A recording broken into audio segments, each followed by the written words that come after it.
So na punta diri guys, another video na punta.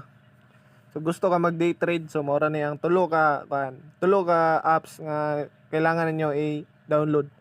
So first is MetaTrader. Kanay MetaTrader.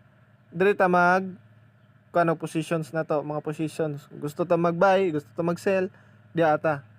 And then third is TradingView. So Trading View. Kaning tulo guys, may FX Box, may FX Book, TradingView o MetaTrader na siya sa Play Store guys. So kailangan i-download na nimo o gusto ka mag-day trade. Ako guys, scalper ko. Scalping akong ginagamit. 1 hour, 15 minutes o 5 minutes. 5 minutes ko sigara nag-trade guys. So maro na. Buhatag video kung saan na sila pag gamit pohon.